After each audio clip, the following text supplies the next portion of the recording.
Alrighty tubers, I got some more snowmobiles.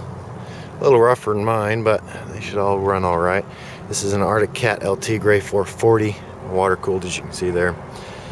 As you can see, it's been sitting a long time. I'll be cleaning that up today, hopefully getting all three of these running. This is a Yamaha single cylinder 250. These are all oil injected. I'll make sure to test the systems out. And that's 340 if I remember right. Yeah, 340 dual cylinder.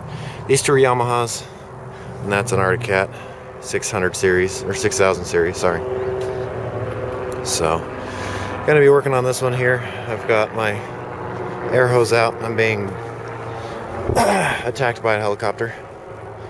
I got my air hose out here so I can blow all this dust out. It's hard to do with one hand. I gotta do it again. Except this one's really easy. This one's just depressing.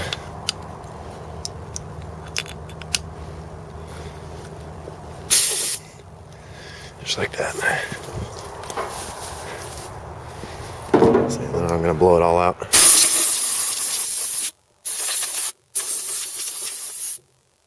Well, let me get it cleaned up. The radiator currently has fluid in it. Looks like a little bit of radiator fluid and then water, and it's frozen currently. I'm really hoping this block isn't cracked. Everything looks alright.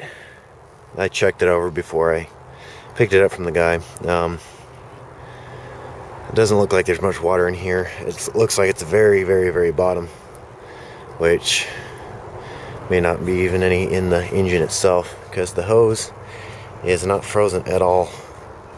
So that's what I'm hoping for, that there's no water in the block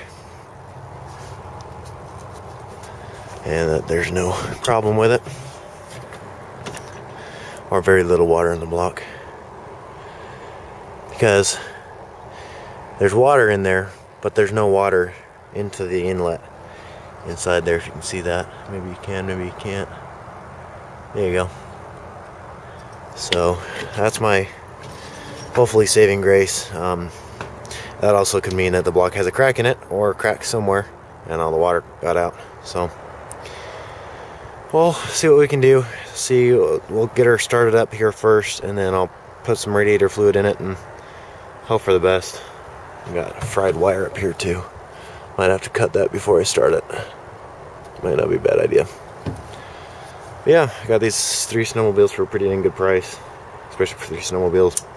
If this ends up being a cracked block, I got it for a really horrible price. Not really horrible, but not the best price in the world. But if this turns out to be a good engine, even if those two turned out to be bad engines and this one's good, what I paid for the 3 of them is still worth it. So cool. See you in a little bit, tubers.